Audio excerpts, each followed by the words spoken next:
What happens in Georgia gets revealed one by one as the facts are unsealed.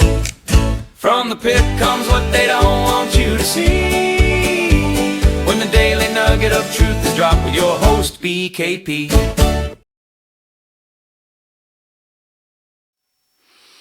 Hey folks, how are you today? I'm your host, BKP. Welcome to another little nugget of truth here in Georgia. VoiceOfRuralAmerica.com, BKP Politics, and I'm your host, BKP. So today we have a couple things that we're going to I'm going to give you the segments we're going to attempt to get through today because it's a lot of information. And I'm going to be trying some new things on some videos today on how to put them in the proper time slots. So you're going to have to bear with me on some things. But let me say before we start, to every network out there, I do hope and pray, I really do, that they find Savannah Guthrie's mother safe and sound. But for me, shut the hell up. I do not need 9 different networks doing top of the hour updates on the search for Savannah Guthrie's mom. Now, I say that respectfully, I really do. All right, I'm not trying to be ugly about this lady. I really am not. But you know, let me show you something. I'm not really seeing this on the networks, right? Hold on, I'll get it corrected here in a minute. Yes. This is a teen gunman in Canada, okay? This has happened in Canada. Now, our news in America, we would be analyzing gun violence, we'd be analyzing how many school attacks, whether we would be going through all the social media looking for something that might say Trump or MAGA or a red hat. I mean, in the corner of a picture in the bedroom. But because this took place in Canada. Oh, Canada. Yes, Canada. Teen gunman unmasked, trans shooter who went on rampage in Canadian high school seen for the first time. Yes. Now, sadly, right? I mean, well, it's not America, it's Canada. Chilling first look. Transgender Canadian school shooter who slaughtered killed 8 people. Look at those guns, including a mom's stepbrother seen holding a rifle. Mother killed by transgender Canadian school shooter called out trans hate in old social media post. Transgender ex-student in a dress who killed 8 in Canadian shooting rampage. Killed 8. High-powered rifle looks like right there. I don't know. Maybe that's according to the media, a weapon of war. But no, instead, we are wall-to-wall coverage of Savannah Guthrie's mom. Yes. Not Benjamin Netanyahu in the White House yesterday.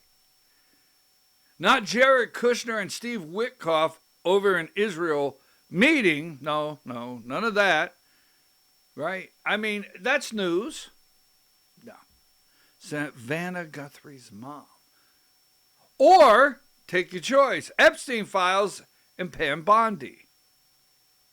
Now, Pam Bondi is an absolute disaster. What she did yesterday is a disaster. I always like to answer when I hear through the camera, But those Democrats, yes, I know they're Democrats. This is how it works. That's the theater of these committee hearings. You know, much like the committee hearings in Atlanta where they're bringing in Fonnie Willis, and the next thing you know, they're going to bring in her boyfriend Wade. We'll talk about that in a moment. Right? We know political stunts all day long. So, just to let you know, I don't like Pam Bondi. Pam Bondi can go. And let's get started here. I always like to remind everybody that as we talk about President Trump's endorsements, his good friend Lindsey Graham, who he endorsed in South Carolina, the swamp creature, the warmonger. There's a great candidate running, a MAGA, America First candidate, whatever you want to call it, conservative, in South Carolina to take this warmonger out. But Trump's behind Lindsey all the way, much like he's behind the swamp creature in the 14th District, Clay Fuller, and he is. Never met the man. How dare you call him that? Look, I'm looking at all the endorsements. We'll get into that momentarily. Right? On and on. So right now, sadly, a Trump endorsement, the value is so diminished. I mean, I don't know. So yesterday, I got a message. Now, before we really get into today's program, we're getting there. Stay with me. Just want to remind you, we have a special election, a runoff, another jungle primary that resulted in a runoff between a Democrat and a Republican, who normally the district would not have a Democrat, but our Republican Party and our Republican leadership under the Gold Dome can't get rid of jungle primaries. For another day, vote Steve McNeil Republican. All right, early voting is happening now, but the election day is actually February 17th. So I think that's the Georgia State Senate District 18. Maybe correct there. So if you're new to the show, we have a Substack, Vora, V-O-R-A, at BKP Politics. Our Rumble channel is voiceofruralamerica.com, YouTube, voiceofruralamerica.com, Facebook, voiceofruralamerica.com, X account, voiceofruralamerica.com. Also, I'm your host, BKP. I happen to be a grammatical nightmare once I, get the ball rolling. So any English teachers out there, please do not get too upset with me, but please send me messages where you feel we need to correct my grammar. I'm okay with that. Moving right along. Also, I can't stand grifters. I can't stand political stunts. Yes, I can't stand political theater, political stunts. I can't stand grifters. I have no interest. I will not carry the water for any politician. One more thing. As we get started into our Georgia governor's race, yes, we'll get into the Georgia's governor's race. We also like to remind everybody on our Georgia program here that 2005, 21, count them, 21 years. That was a good run. It was a good run. Maybe that was a passive statement. We'll see what happens in the future. Since 2005, Republicans have held control of the governor's office, state senate, and state house. We always like to remind you of that in every program because for 21 years, if you hear it with your ears, wow, say that again, Republicans have had a chance to do something about it. That's just not right. So, I have been asked, I'll get to that in a minute. Here is, and we talked about it yesterday, the Republican Party of Georgia has given the green light for none other than the RNC to come in, there's Josh McCoon, and help his friend Burt Jones in the primary. So I've been asked this question. Here's where when you say, are you going to get started? Yes, I will get started right now.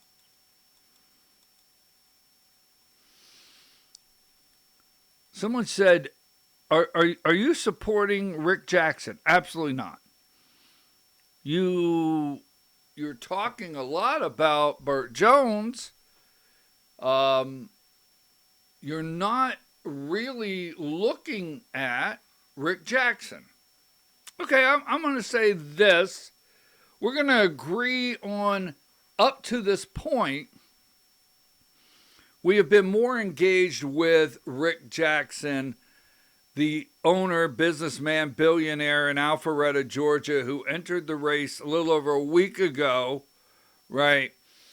We have been focused on what impact in a little over a week, and Lieutenant Governor Burt Jones, who is running for governor, his reaction. So that's what we've been doing early on.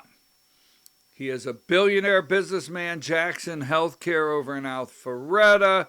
He has a great story, but we're going to look at today, because it is time. It is time. We're going to look at today what politicians, I'm going to say out there, when you go and listen to any politician, now Rick Jackson is now a politician. He is running for office. Outside businessman, yes. Politician, yes, he's running for office.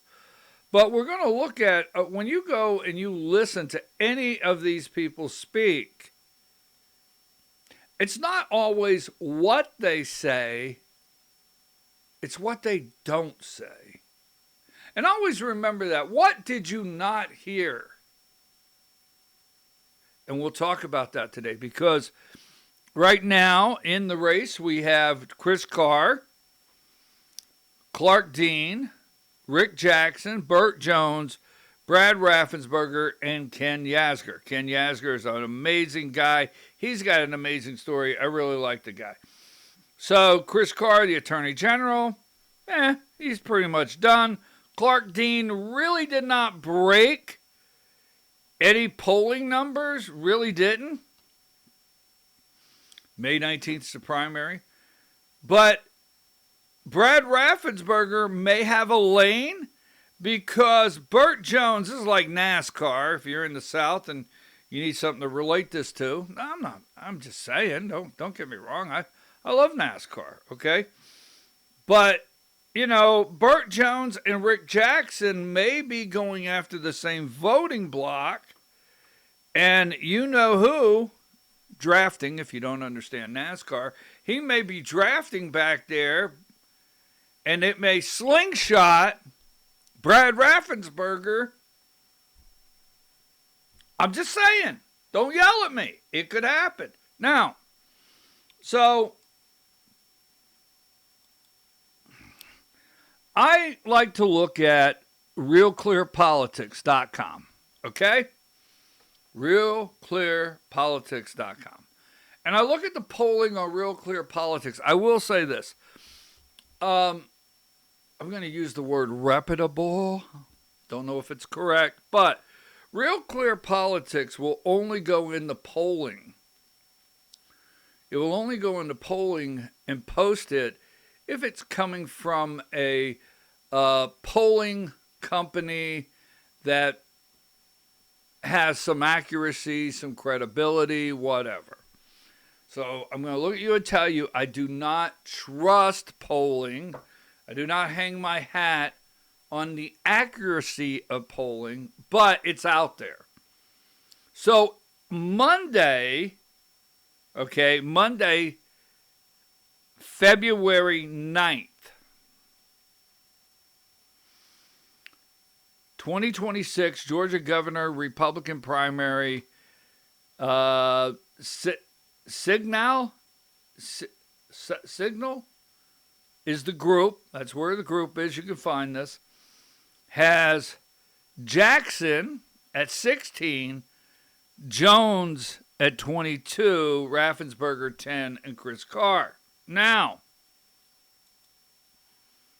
this is where it gets interesting. That is the 9th. On the 10th, February 10th, another polling outfit. This comes from RealClearPolitics.com. Tuesday, February 10th, 2026 Georgia Governor Republican primary. Jackson 24, Jones 16, Raffensperger 9, Chris Carr 3. Now, here's the thing. Keep in mind just a little bit of, hey, let's look at this one more time. On Monday, one polling outfit has Jones at 22, right? And Raffensperger at 10.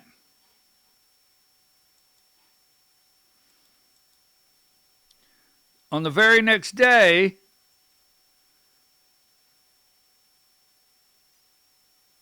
Jones went from 22 to 16 in this poll. Raffensperger only went from 10 to 9. So what I'm going to get at here, this is not scientific, but think this out. I study politics 7 days a week. Think this out. The fastest move was Jackson in the upward position, and the second fastest move in the negative position and largest move was Jones, but Raffensperger only went from 10 to 9. He's staying right there. Now, I want to say this. For as many times as you're hearing Rick Jackson on your TV network, right?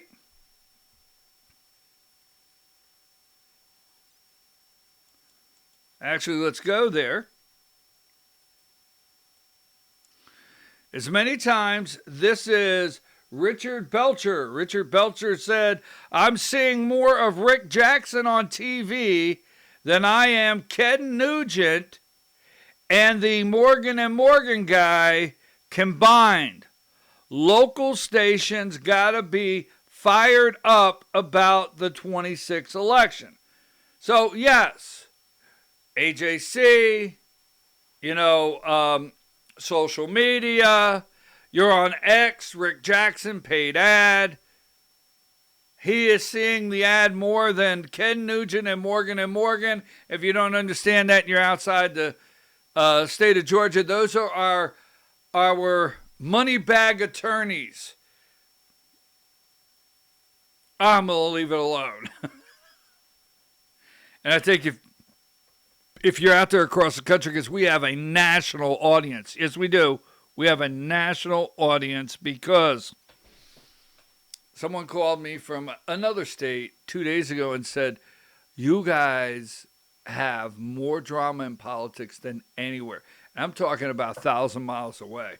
So that being said, so in the polling, here's what I want to say. If you feel things that I say are they sound of as an endorsement or liking someone, let me say this as polite as I can. You're wrong. You're totally wrong. I study politics. I give you the truth. No one else does. No one. Now, there's a possibility there's someone out there, but they're surely not riding a lawnmower in the afternoons. You figure that out, that little riddle. But all the Fulton County ballots, the lawsuits, President Trump's tweets, Brad Raffensperger's getting indicted. When will Brad go to prison? The machines. Secretary of State. There is as much negatives where Raffensperger's concerned, but it's not moving the needle. It's not moving the needle. Now, wait. It's not moving the needle. Leave it there for right now. Just saying. Now, you might say, well, Raffensperger's only at 10. Burt Jones is at 16. Jackson's at 24. Who cares about Brad Raffensperger? Well, no. I've always heard that story of the tortoise and the hare. Moving right along. So I have been asked, yes, Jackson is actually paying for. He really is. He's paying for these bumps in the polls because you can't get away from Rick Jackson and what he's talking about. And you like his story. You like the story his mom, I mean, you don't like it, but you like the story about mom being an alcoholic, drunk. He had to drive her home at 9 years old. He's been in foster care after foster care. He had to fight his way through the projects. Great. I like the story too. What is he not saying? Why is he really in the race? Now, he tells you, but why is he really in the race? And why is the one thing that Rick Jackson is a billionaire involved in is not a core part of his platform? We'll get to that in just a minute. Yes, just a minute. We're going to get there in a minute. Because I'm going to show you some of the video from Rick Jackson. We're going to listen to all those great things. We're going to put a little time into that. This is his speech of when he came into office. Now, he did a puff. We go to Eric Erickson. I didn't listen to the interview yesterday. Eric, I call him the blowfish of Georgia, right? But that being said, I didn't listen to the interview. But I was there in the room when he gave his speech entering the race. And he goes after Burt Jones, and he says the things that fire you up emotionally. But I want to play that first. And let me see if I can make it work, okay? Let me see if I can make it work. I have it set. And let's play that. If it hits a commercial, give me a second. Don't get upset because that's the way it works. I got to hit skip on the commercial. So this is Rick Jackson, all right? And this is his campaign entrance where he says, I'm in the race. I'm running for governor of Georgia. So give me just a second here.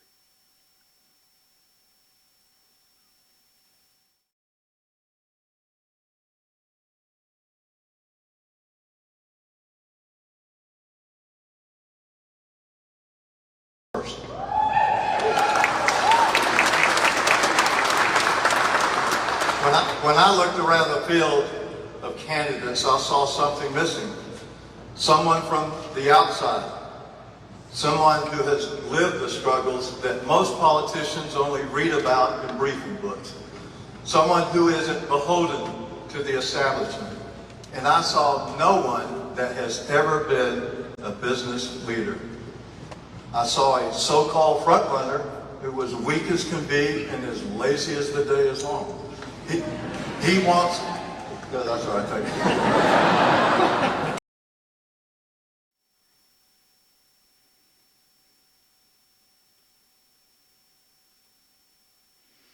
So first of all, would you think that so-called front runner is Burt Jones, right? As lazy as the day is long. So so-called front runner, right? Burt Jones, lazy as the day is long. So let's continue here.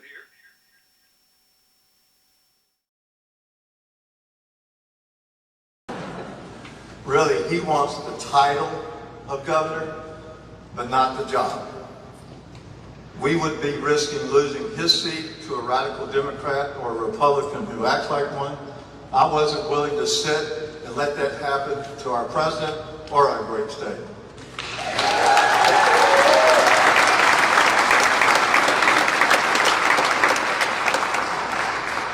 We've seen what happens when a true outsider steps into Washington.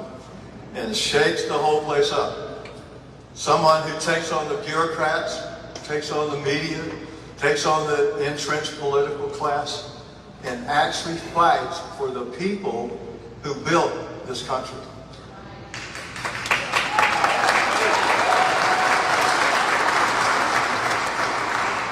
President Trump proved you don't have to come from the political class to make a real change.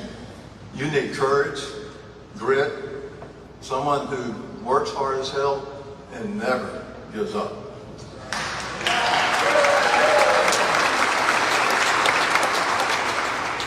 The establishment hated Trump because they couldn't control him. They'll hate me for the same reason, and I can't wait.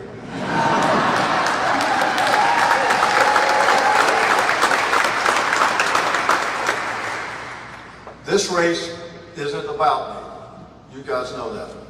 It's about every one of you. If you've ever felt the system was rigged, that's because it is.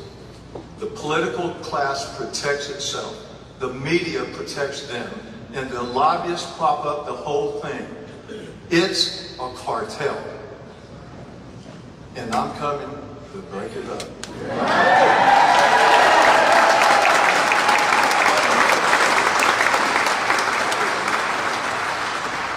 Make no mistake, Atlanta could be as big a swamp as Washington. I've lived it. I know.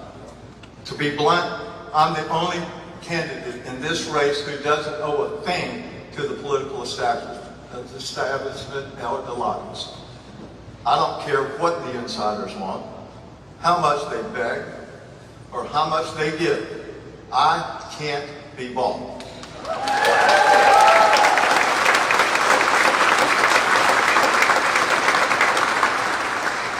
And I won't back down either.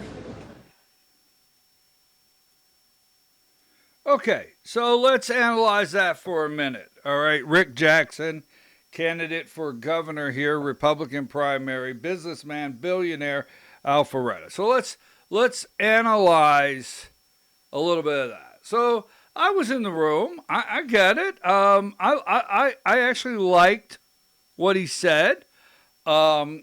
I like anyone that will threaten, and I will tell you the Burt Jones campaign, the Josh McCoon, the Sally Grubbs, the Greg Dolezal, and everyone under the Gold Dome that's listening to him, okay? Anyone that's prepared to completely bring down the Republican ruling establishment machine in Georgia, hey, I like it. And I'm hearing him say, you know what? Burt Jones wants the title of governor, but he doesn't want to do the job. Now, he's implying, these are Rick Jackson's words, you heard him say, that Burt Jones is lazy as the day is long. I have to tell you, that is sticking on Burt Jones. Now, no, this is not anti-Burt Jones today, but that's starting to stick. Then he goes on to say, like, in a subliminal message, like the guy wants a title, but he's too lazy to do the job. He don't want the job. Now, that's not quote what Rick Jackson said, but I pick up the subliminal messages that he puts out, okay? Now, he talks about risking losing the governor's office to a Democrat, and he doesn't want to do that to Donald Trump having to deal with a Democrat governor in Georgia the last 2 years of the Trump administration. Now, that is something that has been talked about, fear of losing the governor's office to a Democrat. He says he's a true outsider. He says all the right things. Lobbyist, cartel, establishment. Now that would really get a lot of people worked up, right? So let's look at, and I'm going to try to find it here.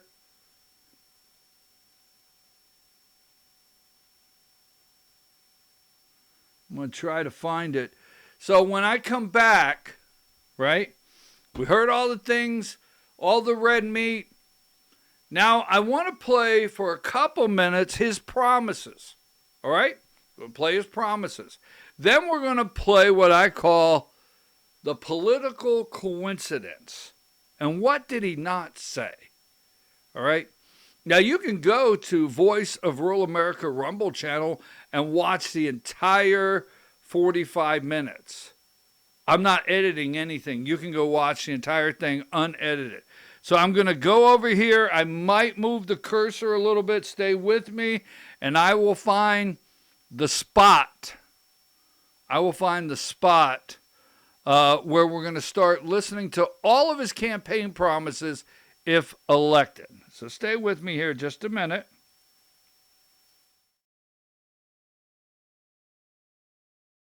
Further behind. I've lived with nothing. I know what it's like to make every dollar stretch. And I know how to build something from runaway assessments pricing people out of their homes. Georgia families are getting squeezed.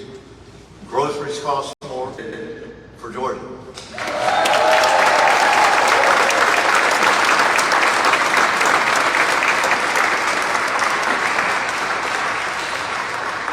When you fought to eat like I have, fought to stay safe, fought to survive, you don't forget the people still fighting.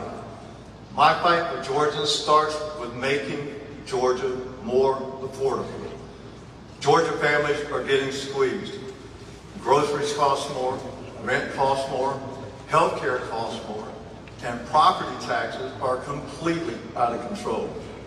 A lot of politicians talk about affordability, but talk never paid a bill. To them, it's just a political bumper sticker to get elected. And they've been in office for years, and they've done nothing. They hold a press conference and hearings, and they write letters, appoint study committees. Meanwhile, Georgia families are getting further and further behind. I've lived with nothing. I know what it's like to make every dollar stretch, and I know how to build something from the ground up. As governor, my mission is simple. Make Georgia the most affordable state in America.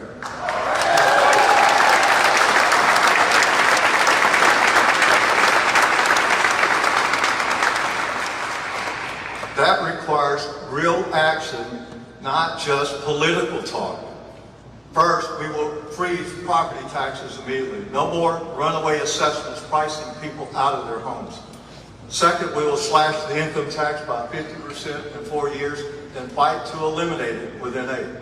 Hardworking Georgians deserve to keep more of what they earn. Third, we will save hundreds of millions of dollars by using technology and AI to eliminate fraud and waste, cut bureaucracy, and shrink the cost of government.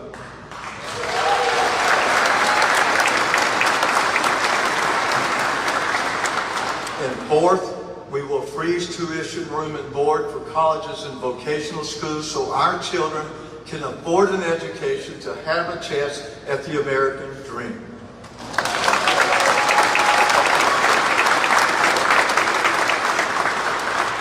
And we will tackle the cost of housing so young Americans can afford to stay here, buy a house, and start a family. Georgia must also be a place where parents want to raise their children. That's why all of this woke nonsense and the complete insanity that's happened across the country in the last few years, it ends in Georgia when I'm governor. If we can't teach Christianity in schools, we're not going to teach the religious woke ideology in school.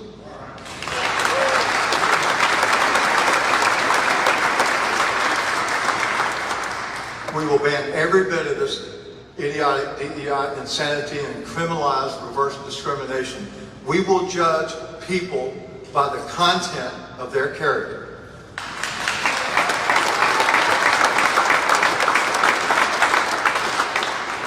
When I'm governor, we will restore common sense in the classroom. Schools are for education, not indoctrination. Ears ringing, this means you're losing your memories every month. So if you're suffering from tinnitus, I'm going to tell you a secret that Big Pharma does.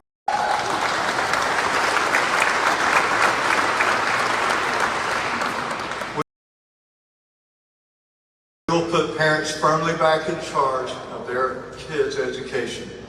We will strengthen the Parents' Bill of Rights, shut down the woke nonsense at its roots, and send a message from the Gold Dome. Government is not a parent. Parents are.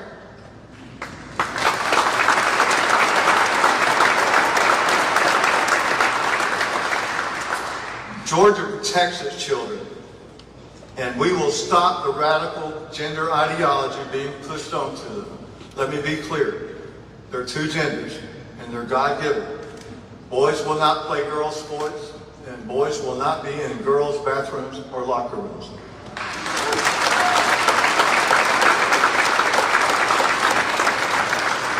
And any adult pushing gender transition procedures or ideology onto our kids, they won't just be stopped, they'll be held accountable under the law. Georgia tax dollars will never fund that nonsense, promote it, or encourage it, period.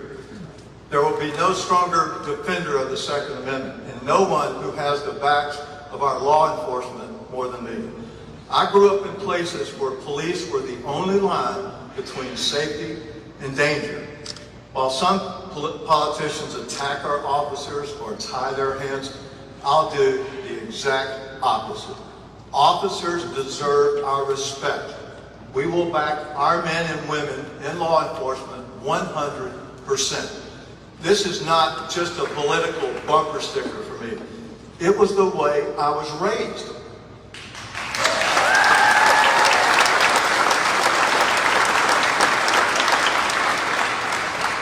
They will have the resources, training, and support they need to keep our families safe. And criminals will get a message loud and clear. I'm going to make Georgia the worst place in America to be a criminal.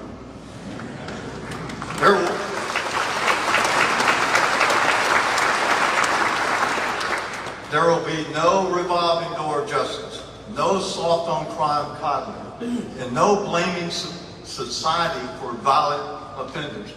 Excusing criminal behavior because someone claims to be a victim is nonsense.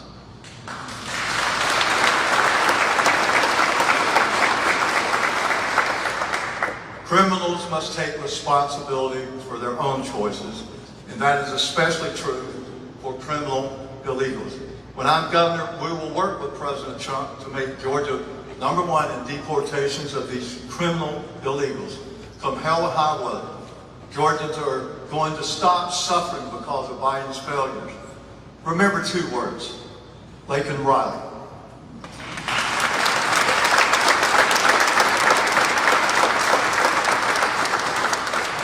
We are a state of laws, and we're going to enforce them and not apologize for them.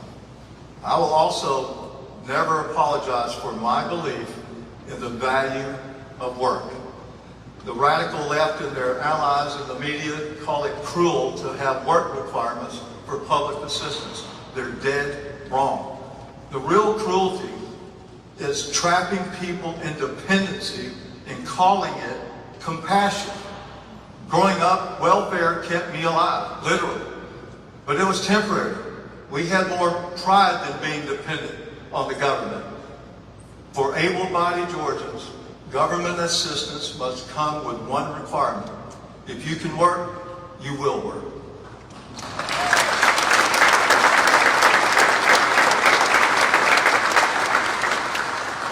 That's not cruelty.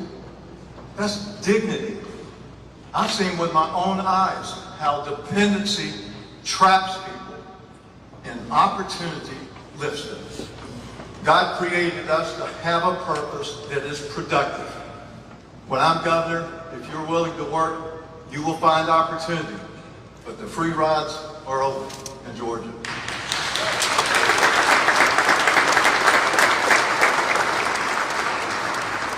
Those looking for handouts while binge watching Netflix, sitting on the couch, eating Cheetos, better move to California. Okay, I wanted to play unedited. Seriously, I wanted to play unedited all of his promises.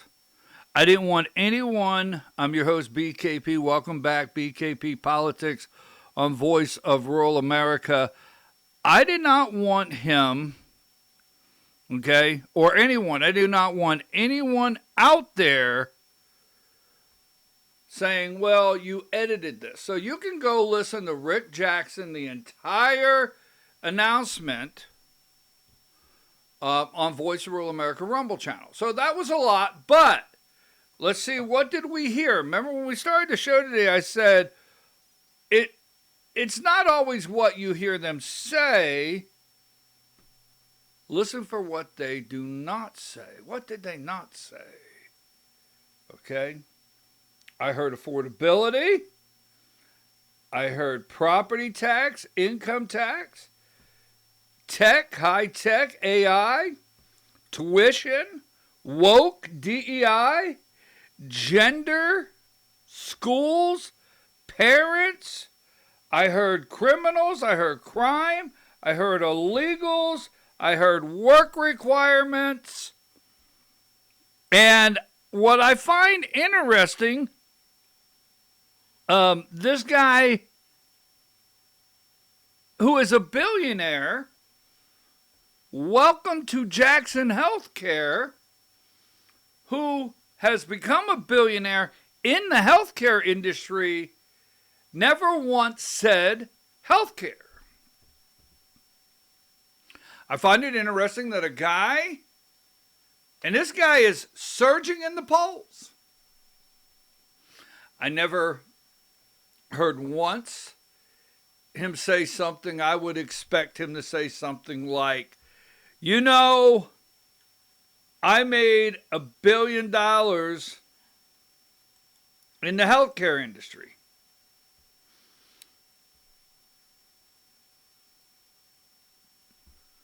Jackson Healthcare is a major national provider of healthcare staffing and workforce solutions rather than a single entity that operates a fixed public list of 500 specific hospitals.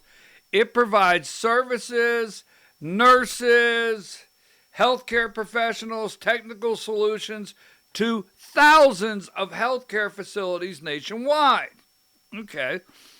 Now, we also know that he owns a antibiotic manufacturing amoxicillin plant. But that being said, you would think a billionaire with ties to healthcare might say, you know what? America is struggling for a solution to healthcare. Now, I think Rick Jackson's 71 years old. Maybe he might say, you know, I know health care, and we're going to go broke in Medicaid. We're going to go broke in Medicare or whatever. But he has not addressed health care. Just saying. Now, I'm not accusing him of anything. I'm just researching. And I'm wondering, why is he not talking about health care? And I'm just logically sitting back saying, why did he really get in the race? Now, I know what I heard him say. I'm going to take him at his word. But what really got this guy in the race? Because I will tell you this. My odds are, I don't know Rick Jackson. I shook hands with him. But being a billionaire in the healthcare industry, I would say in that industry, he probably knows about everybody and all the inner workings. And he probably has relationships and friends with a lot of hospital networks. I'm just saying, in pharmaceutical industries, urgent cares, they supply nurses to urgent. I'm just saying, all right? You know, when I go places, a lot of people on the political side will come up to me and say, hello, hello, hello. I had a guy say to me one day, said, "You know everybody." I said, "No, I don't know everybody. I just know everybody." And I say that because, when I go to a political event, especially in Georgia, I know a lot of the people. A lot of the people know me. A lot of people wish I'm not there. Many are glad to see me there. I know you think that's not possible, but it is. That being said, so I am really just looking, why is this guy in the race? Healthcare. Now, the second thing that Rick Jackson did not mention and has not mentioned that I'm aware of, any of these things you can send to me if you have them. Election integrity. Now, Greg, the Weasel Dolezal, is over there finding every grifter TV camera he can to say election integrity and Fonnie Willis and removing the board and ballots and double scanning and FBI and all the above. With his running mate. Now, this one's going to get me in trouble. But then again, what would a good hour with BKP be if I didn't get in trouble? And Greg, along with his running mate, Burt Jones. Yes, absolutely. We'll get there later. Wow, you just threw that out there.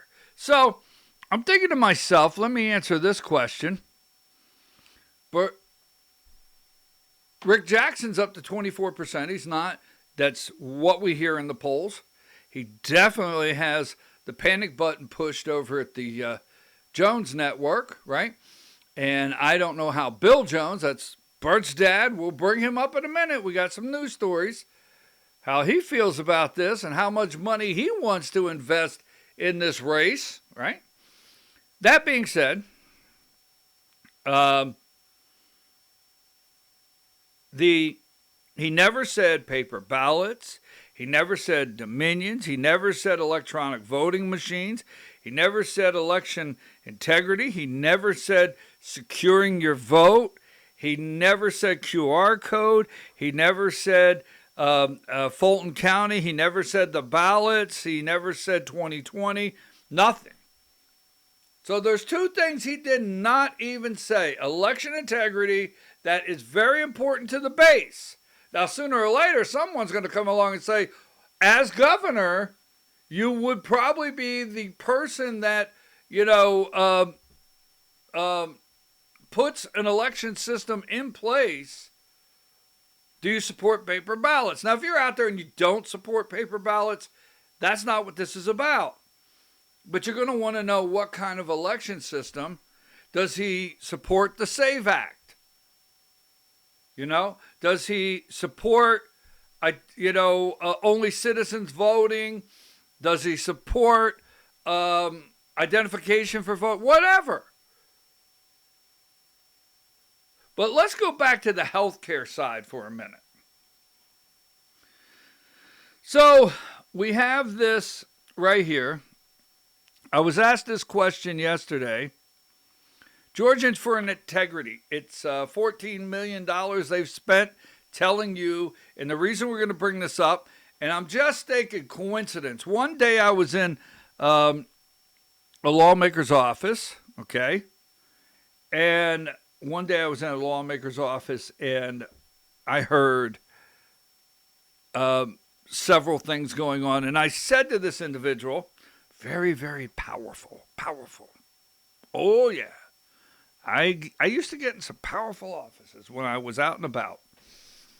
Anyhow, I said, do you believe these things? I was sharing these things with this very powerful political person, an older guy. And I said, do you believe these several things, they're possibly a coincidence? And he pulled his chin down and he looked down. And he said in a big, deep voice, there's no such thing as a coincidence in politics. Okay, took that one away, put that one in the vault. So when I'm studying, and I love to study I always put that up there. I can hear it in my ears. No such thing. So, Georgians for Integrity. So, Georgians for Integrity has been out for so long. Don't let Burt Jones take you for a ride. Can't keep up with the Joneses. The data centers, the hospital down there. Boom, boom, boom. Hospital, healthcare, Jackson, healthcare. Interesting. Let's keep going. Just coincidental. Healthcare, healthcare. Now, I was asked yesterday if I thought Rick Jackson, because he has been accused, we'll say it like that. It's been said that they're looking in to see if Rick Jackson. Now, Georgians for Integrity is what's called a Delaware corporation. Delaware corporation is where you go to just completely hide everybody, disclose nothing. So it's almost impossible to find out who is who in a Delaware corporation. The reason they do it, for the protections and the privacy. So Georgians for Integrity has spent like $14 million just totally taking down Burt Jones and opening these doors for well over a month before Rick Jackson gets into the race. Now, moving right along, someone asked me yesterday, do you think Rick Jackson is responsible for this? And my answer is, I don't think so. Key word there is think, because I do not think so. I don't know. And the individual said, why don't you think so? And I said, because Rick Jackson came out and announced he's governor when, after Burt Jones directly has put out ads, spent millions of dollars putting himself into the race. I don't know that he had to hide behind something. I don't. Now, I don't know who's involved in this, but Rick Jackson, what I have seen since the day I went to his kickoff, and all the commercials, and all the emails, and the text messages, and everything that I'm getting from him, he doesn't put me in mind of somebody that had to hide behind a shell corporation to talk about somebody. It just doesn't put me in mind. So that's all I'm going to go on that. But we all have heard hospital, right? Data centers. So let's go to Burt Jones. Now, Burt Jones wants to, no pun intended, the old dog here, Georgia Bulldog, he wants to, in my book, he wants to lead you to believe that he wants to change the subject. This is something that came out yesterday. This is Burt Jones running for governor of Georgia. He is the current lieutenant governor.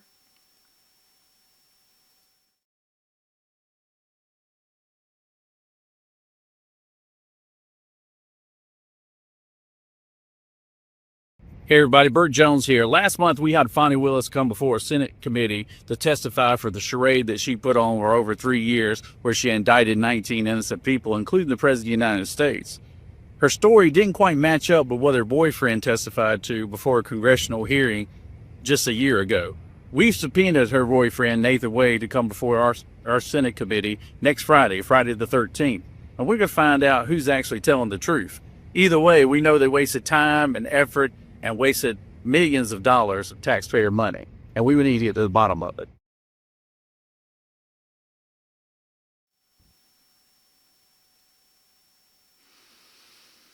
So tomorrow, this is what I call Burt Jones changing the subject. So tomorrow, Wade is going to be there. And Wade, that's Fonnie Willis's boyfriend. And he's going to be there to testify so they can get some mileage. And his running mate, Greg the Weasel Dolezal, can ask some questions and hit him hard. And then come out and find every grifter. Maybe he'll find the lawnmower man. He'll get off his lawnmower and do a program. He's going to find every single TV grifter he can. That's another show. So, Georgia Lieutenant Governor, let's go back to the health care. Georgia Lieutenant Governor, right, seeks to ease certificate of need laws to build a hospital in Fulton County. It went hospital, Burt Jones is lieutenant governor, Rick Jackson, billionaire in the healthcare industry. I mean, they could be going down the same lane, but have nothing to do with each other. It could just be a coincidence.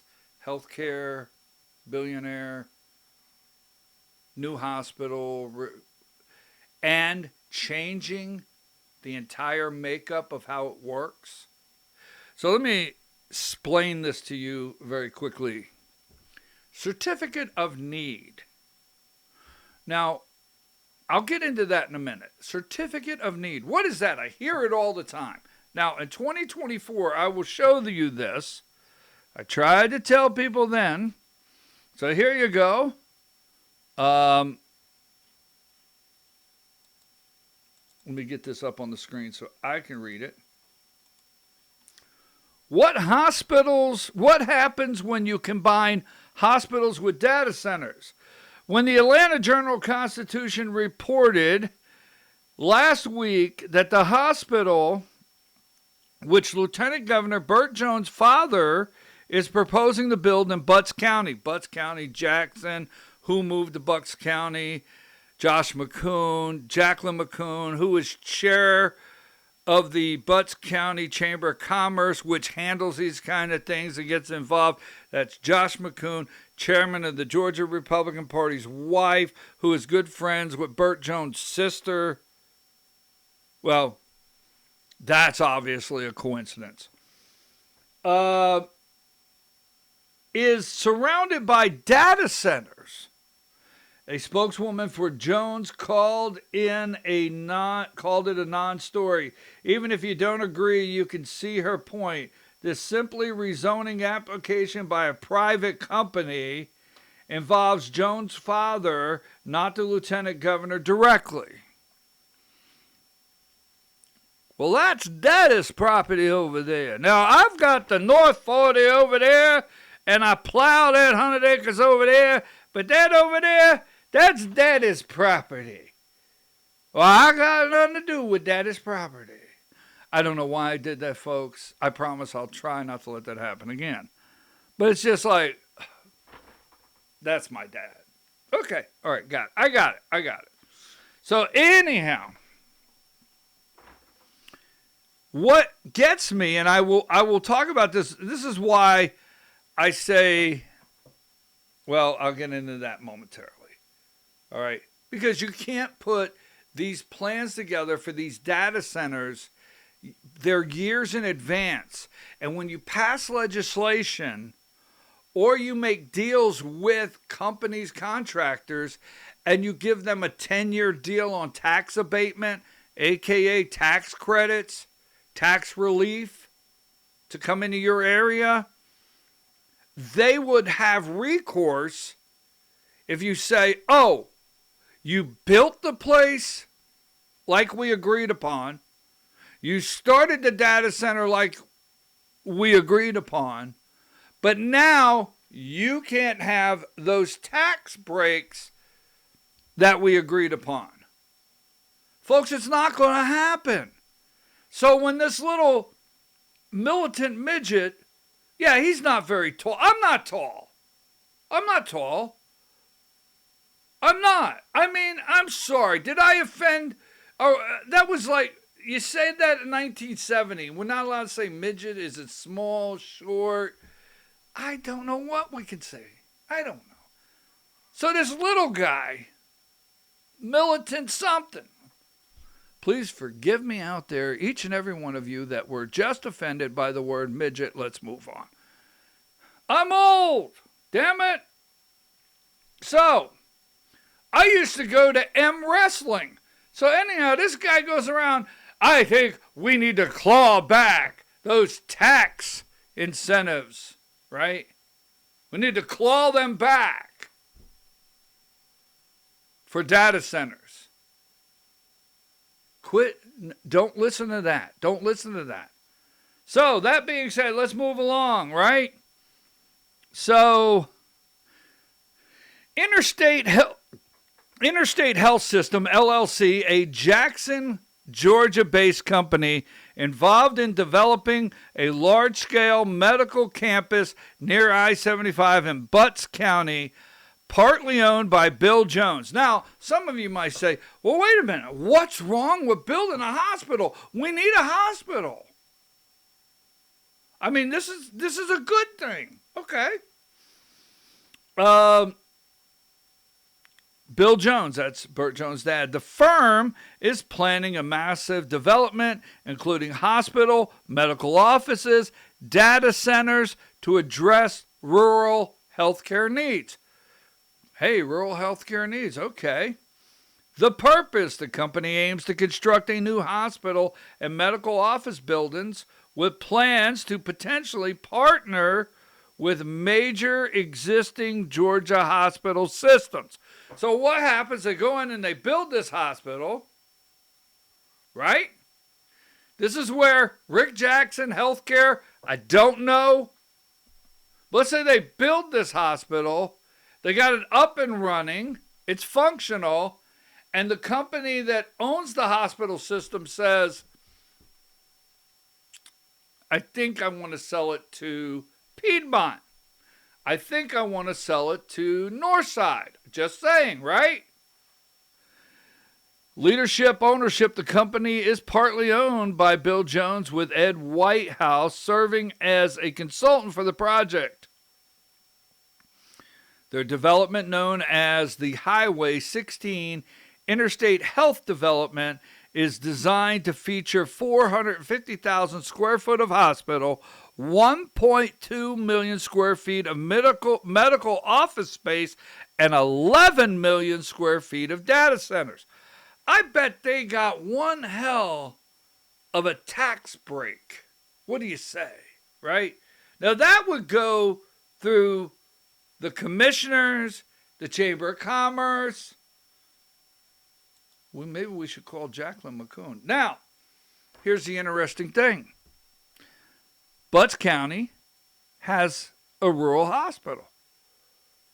Now, it's not a big hospital. It's not a fancy hospital. I really don't know a lot about it. But they have one. You see, Wellstar, Jackson, Georgia, there's a medical center there. So let's look at that for a minute. Because I don't want you to see a 30-second commercial about data centers and hospitals and Burt Jones and his family. And then I don't want Rick Jackson. Don't forget, Jackson's company is called Healthcare. I bet he knows some people involved. I don't know. Now, in Butts County, Wellstar Health System operates in Jackson, Georgia. For over 50 years, this facility has served as the primary medical provider for Butts County community. Emergency care, a 24-hour emergency department, inpatient services, 25 inpatient beds, specialized care, rehabilitation, blah, blah, blah. So there's a hospital there. We're gonna get to what's the big deal in just a minute. Here you go. There's Wellstar. Here's the emergency hospital. What's the big deal?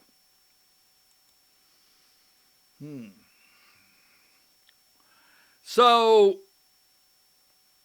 Burt Jones' family, Bill Jones, and the project I just showed you, a new large-scale hospital, at least 150 beds, is planned for Butts County, Georgia, spearheaded by the Interstate Health System near Interstate 75. This project, supported by local officials, that would be the commissioners, and a 2023 resolution, aims to expand services beyond the current Wellstar The development was enabled by a recent change to Georgia's Certificate of Need. You see, that's how they got it. They had to change Georgia's Certificate of Need. So, what is Certificate of Need? Shall we go on? In 2024, Georgia Lieutenant Governor Burt Jones. Now, this is where things get spicy if you're listening. This is where they get spicy. I'm just telling you right now. This is where I'm going to say some things.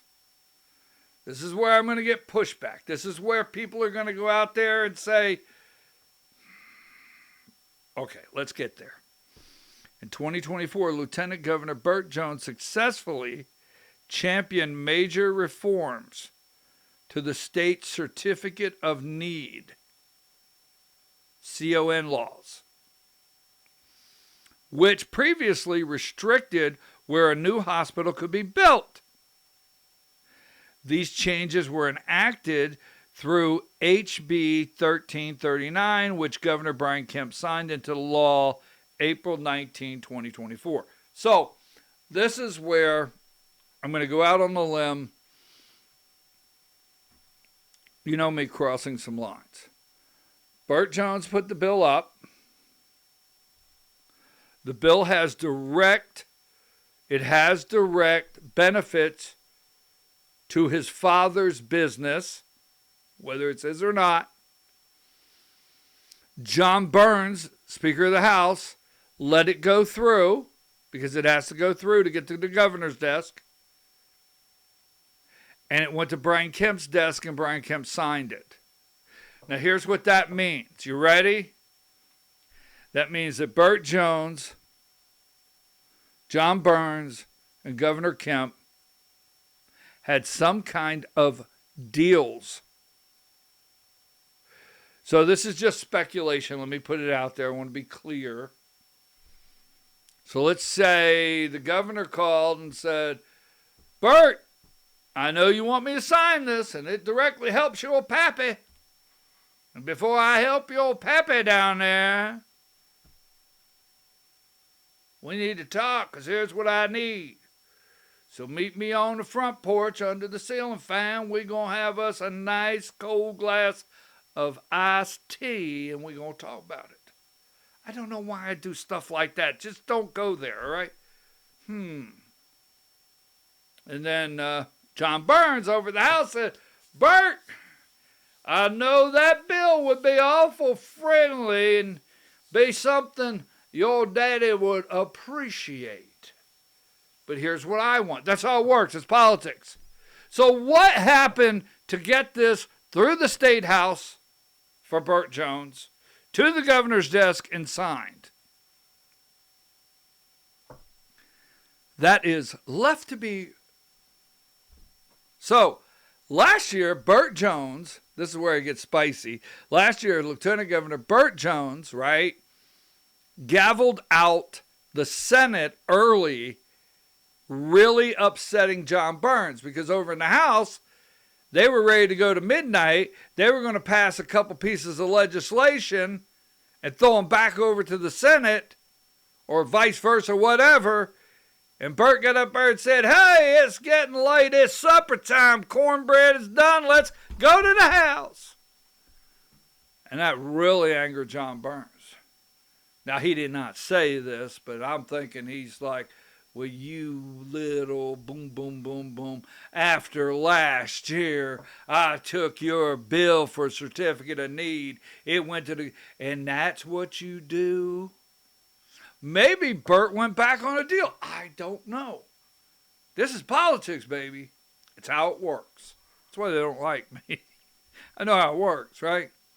So don't think that Burt Jones and John Burns, that they got some kumbaya thing going on right now. Now, the only thing they're going to pass this year is self-political benefit, period. All right, so now this sounds good at face value. Rural hospitals exemptions. New acute care hospitals in rural counties can now be built without a certificate of need. Well, that sounds good. Reopening shuttered facilities. The law allows hospitals to reopen without a permit in rural counties. Well, now, how could you go against this? Eliminate of spending thresholds, previously limits on capital expenditures, specialized care exemptions, expanded relocation radius, rural hospital tax credits. Well, I don't understand what's the big problem. Let me tell you the problem here, if we'll use the word problem. You see, this bill was not ushered through when Gilmer County Hospital was closed. This bill was not ushered through, right, when other rural hospitals were closed in the state of Georgia. This bill was pushed through when it benefited Burt Jones' dad, Bill Jones, to build a hospital where a hospital is right down the street, an active hospital. Now, I don't know about the WellStar Hospital in Jackson. I don't know if it's a bad hospital, good care, bad care, should be shut down, should be expanded. I do not know. But here's what I do know. In the state of Georgia, whether you agree or not, used to, you had to apply for a certificate of need to the state. And what that means is you had to say to the state to get a license for a hospital, okay? You're not building a gas station. You had to say to the state, there is a need and it's not being met. And we need a hospital. We're not stepping on a hospital's toes. Well, wait a minute. There's a hospital here and here. Yes, that's Fulton County, Gwinnett County. There's one across the street. There's a need. But when you get into the rural areas of Georgia, there's no way a rural hospital can survive financially with 3 in the county. And I'm not saying I don't like competition, but if you build this hospital and then someone goes down the street and builds this bigger hospital and shuts this one down, I mean, it's a whole revolving door. So you were supposed to send and meet certain criteria. Specialties, being able to do surgeries, put this much money into the community. You're supposed to prove there was a need and the area could sustain financially your hospital, right? Because then you have what's called indigent care, right? And every hospital has so much indigent care. And once you were able to do that, the state could issue you a license to build a hospital. So with the WellStar Hospital down the street, okay, and with the WellStar Hospital down the street, right, a critical access hospital known for its 24/7 emergency department and strong inpatient rehabilitation services, WellStar Health System. So before the Jones Company, data centers, medical offices, now these could get built under this hospital corporation name, Interstate Healthcare or whatever, and once it's all built, someone like a North Side, someone like a Piedmont, someone else could come in and buy the whole thing up and merge it into theirs. Now, here's the only thing that's a coincidence to me. With all of this going on, so the Certificate of Need bill did benefit Burt Jones. And WellStar has a hospital. So I don't know that, but there's one right down the street. So the only thing I'm saying and I'm serious, where this is concerned, is don't forget. Ask yourself why. Ask yourself why. Certificate of need, we've explained it. We show you everything. Ask yourself why Jackson Healthcare, all right? Why Jackson Healthcare, with every bit of talk about healthcare in D.C., Obamacare, subsidies, Medicare, Medicaid, expanding Medicare. I mean, I would think, or Medicaid, I would think the next governor of Georgia, if you have a governor that's a billionaire in the healthcare industry, he could talk to on whether we should expand Medicaid. I don't know. But the one subject that I think is important, very important, not that the other things are not, but very important to the people of Georgia, he doesn't even talk about. I would think it's in his wheelhouse, as they say. So keep that in mind. Election integrity, healthcare, he never spoke on it. Now, as far as Jackson County, I brought this up. I just want to show you something, all right? Number 7, right here. Where are we at? Where are we at? Right there. Where's it at? I got it here in a minute. That's the chairman of the Georgia Republican Party, Josh McCoon. He and his wife, right? Here he is with his good friend, Burt Jones. He and his wife, Jacqueline McCoon, I think that's her in the picture under the J, Butts County Chamber of Commerce. And there she is, not pictured as the president or chair of the Butts County Chamber of Commerce, moved to Butts County next to his friend, the Joneses. Wow. This one people don't like. I will explain later. The reason this is actually Burt Jones' running mate, Greg Dolezal, Greg the Weasel Dolezal, Rip Van, I've been asleep for 10 years, Dolezal. That's his running mate. That's the reason Burt Jones is trying to change the subject and bring Fani Willis in. Burt and Greg are trying to do everything they can to latch onto the base. Now, in my next segment, I'm going to get out of this. But in my next segment, I'm going to show you something. Right here, right?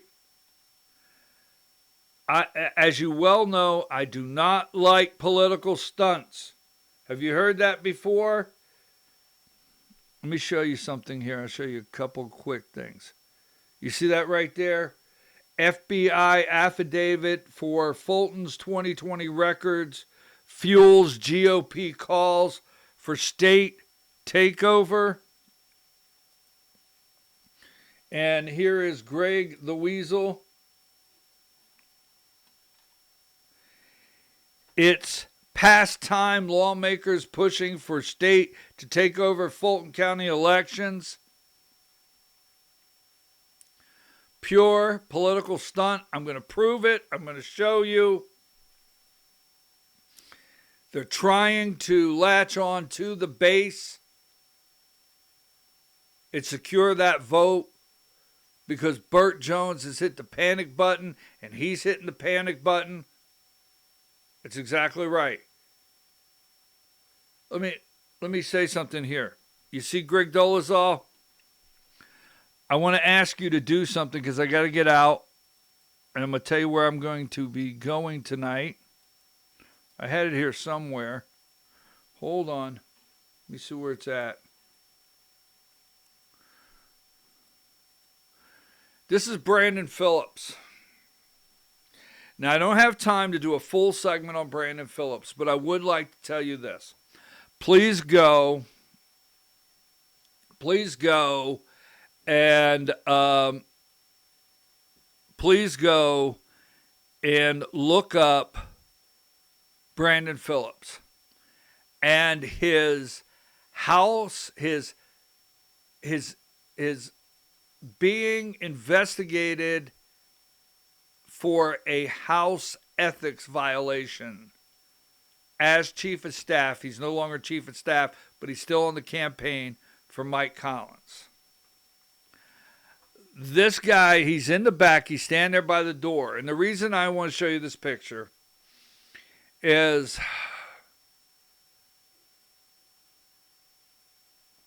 Mike Collins, Clay Fuller, Greg Dolezal, and I don't have confirmation, Rick Jackson, because this picture I took this picture of Brandon Phillips. I took it at the Rick Jackson event, and I watched him go in the back room, get escorted into the back room. All right. That's Brandon Phillips, and I have to tell you right now, I have a problem with any campaign that uses Brandon Phillips. He's everything wrong with politics in the state of Georgia. My next segment will be on the call to take over Fulton County Board of Elections. That's going to be my next segment. We're going to go over that. I have to get out now. Tonight I'm going over to the Dalton for the 14th District Congressional Forum by the 14th District Republican Party. I'll be over there tonight. I'll be reporting on it tomorrow. I will be live streaming it also tonight. Don't forget, as you're watching Clay Fuller endorsed by Donald Trump, that Donald Trump also endorsed Lindsey Graham. Let me see if there's anything on here that I forgot before I go. I want to look at the camera and say something. First of all, I really want to say this, okay? If I truly have offended you in any way whatsoever, get over it. I'm your host, BKP. VoiceOfRuralAmerica.com. Another nugget of truth here in Georgia. You can find my Substack, Vora, V-O-R-A, Vora, V-O-R-A, over on, that's the Substack, at BKP Politics. Rumble, voiceofruralamerica.com. Go check out all the videos. Facebook, voiceofruralamerica.com. Let's see what else. YouTube, voiceofruralamerica.com, and our X account, voiceofruralamerica.com. When we return, someone asked me yesterday, said, you're really fond of Greg Dolezal. And I said, no. Well, easy. That's not the point. I mean, I wouldn't have a problem with Greg. But I can't stand political stunts. I mean, Blake Tillery, the political stunt of telling you, right? The political stunt of telling you that, hey, we're going to end state income tax.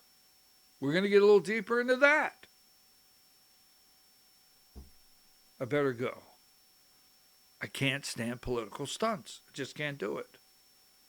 I don't like you being lied to. I don't like not being told the truth. I don't like some politician acting like they're going to do something, and then when they get into office, All right, folks. Let's see. Let me get this all together. Always thank you. I'm trying to get these. I'm trying to get my Substacks and videos earlier in the day, but I get so many tips. I really do. I get so many tips, phone calls, text messages, emails I have to read. So don't forget, 706-889-9700. Call, text, BKP at BKP Politics. Send me messages, something happening. Or, don't forget, I said that 8 times, right? Hope you're not playing a drinking game today. But if you don't agree, send it to me, please. I'm okay with that. Have a nice afternoon. What happens in Georgia gets revealed one by one as the facts are unsealed. From the pit comes what they don't want you to see. When the daily nugget of truth is dropped with your host, BKP.